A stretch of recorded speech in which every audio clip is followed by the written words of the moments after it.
Bom dia, amigo. Aqui estamos nós juntos mais uma vez, começando um novo mês, começando um novo momento. Eu espero que seja um mês muito especial para você e marcado por muitas vitórias, conquistas e alegrias. Quero transmitir a todos aqueles que nos assistem nosso abraço, mas é claro, deixar um abraço especial com os aniversariantes de hoje. A você, todo o nosso carinho e todos os desejos de grandes bênçãos do Senhor sobre sua vida. Quero convidá-los a todos para os próximos momentos de reflexão. Vamos às Escrituras Sagradas. Temos caminhado aqui no belíssimo livro dos Salmos. Começamos a caminhar nesse mês de julho, a partir do Salmo 51, segunda série de estudos baseados no livro dos Salmos. Estamos caminhando com eles e terminamos o mês de julho no Salmo 60, vamos prosseguir hoje a partir do Salmo 61. Então vamos juntos à palavra de Deus. Certamente Deus tem alguma coisa para falar ao seu coração e eu espero algo que faça diferença na sua vida no dia de hoje. No Salmo de número 61, nos versículos 1 e 2, nós lemos o seguinte: Ouve, ó Deus, a minha súplica, atende a minha oração. Desde os confins da terra clamo por ti, no abatimento do meu coração. Leva-me para a rocha que é alta demais para mim. Que bonita a atitude do salmista diante de Deus. É fácil perceber algumas coisas interessantes. Primeiro, a ideia clara de que o salmista coloca diante do Senhor a sua súplica. Ele se apresenta como alguém que necessita do agir e da bondade de Deus. Ele começa esse salmo orando ao Senhor. Exatamente como devemos fazer? A cada dia, abrir o nosso coração diante de Deus e buscar a bondade e a força que vem do Senhor. Precisamos entender que necessitamos do agir de Deus em nossa vida, que somos carentes, que somos limitados, que a força de Deus é necessária para que a nossa seja capaz de superar os obstáculos e as dificuldades que a vida nos apresenta.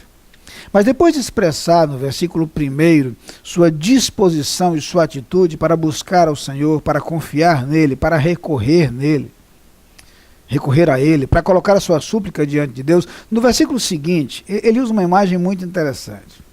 Ele coloca a ideia de que ele está nas profundezas e de que Deus pode lhe colocar numa rocha que é mais alta que ele. Veja que imagem interessante, que demonstra a distância entre a nossa situação sem Deus e a nossa posição quando recorremos a Deus. A imagem física que nos faz visualizar melhor uma transição, uma transformação, uma mudança de status. Enquanto estamos mergulhados nas profundezas, das profundezas clamo a ti, uma expressão encontrada nas Escrituras, e aí a gente se lembra de imagens como, por exemplo, a imagem do profeta Jonas nas profundezas do mar, orando a Deus e encontrando a resposta de Deus à sua oração. Ou a imagem de pessoas mergulhadas na profundeza do sofrimento, da dor, da angústia. A imagem de Paulo e Silas no cárcere, açoitados, tarde da noite, numa situação de desconforto e sofrimento terríveis, orando ao Senhor. Mas sempre a imagem de alguém que recorre a Deus e que é transportado para uma outra situação. E aí o salmista fala dessa situação proporcionada por Deus como uma rocha. Primeiro, a ideia de segurança, a ideia de estabilidade, a ideia de confiança. A palavra rocha aqui tem um significado muito grande. É esse significado. Da instabilidade da lama, e lá no Salmo 40 ele usa essa expressão, Deus o tirou de um charco de lodo, de um tremedal de lama. E ele usa em contraste com a ideia da lama, o conceito de rocha. Estabilidade, segurança, uma situação na qual ele passa a estar a partir de sua confiança em Deus. Mas não apenas a ideia de rocha. Veja que imagem bonita quando ele fala de uma rocha que é mais alta que eu. Primeiro, para nos lembrar que quando estamos nessa rocha, nós estamos numa posição elevada. e numa posição na qual nós não conseguimos chegar por nós mesmos. Uma posição que não conseguimos alcançar por nossos próprios recursos, mas é possível experimentar quando buscamos a Deus. Leva-me para a rocha que é mais alta que eu. Lembra-nos ainda que a posição na qual Deus nos coloca é acima dos nossos recursos, acima de nossa capacidade. E não me refiro aqui necessariamente a bênçãos materiais, embora muitas vezes Deus generosamente haja para conosco, inclusive nas bênçãos materiais. Eu me refiro às bênçãos espirituais, à bênção de estar na presença de Deus, à bênção de caminhar com Ele, à bênção de visualizar os projetos que Deus tem para nós. E Ele mesmo diz que os planos que tem para conosco são planos de paz.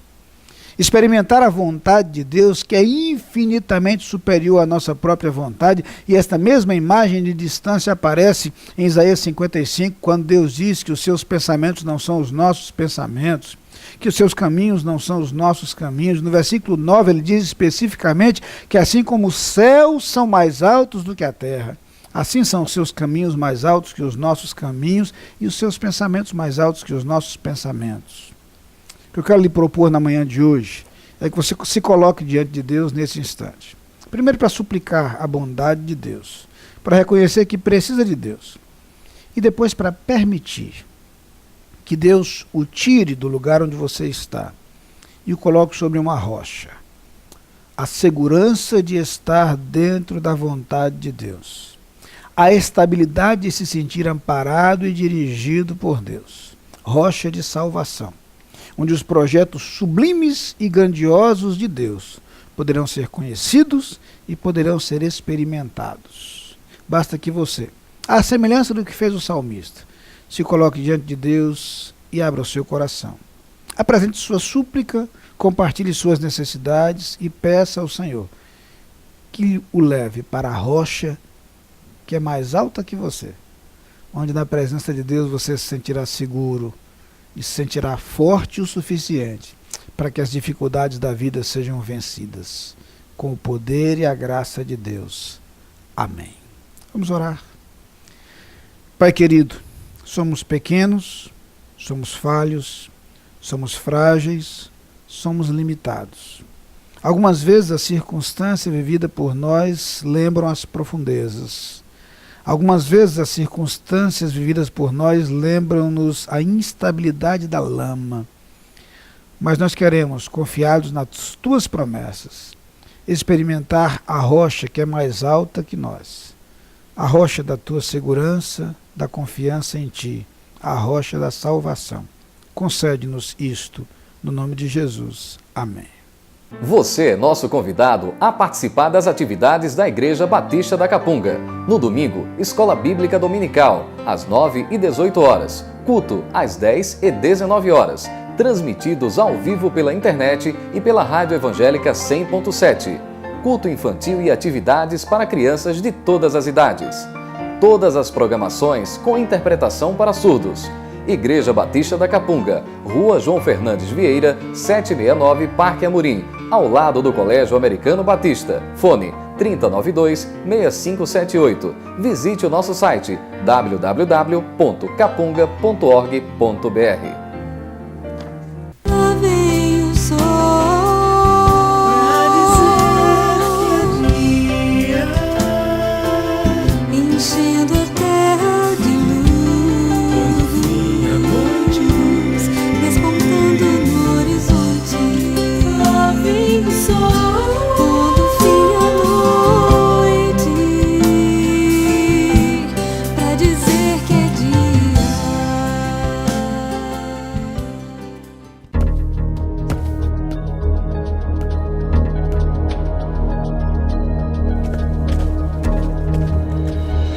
A Adlim cuida da sua empresa para você cuidar mais de você. Adlim Consultoria e Gestão em Serviços. 30 anos de trabalho. ISO 9001 e 14001. Soluções empresariais inteligentes e personalizadas em mais de 200 áreas. Adlim. Experiência de sobra para sobrar mais tempo para você.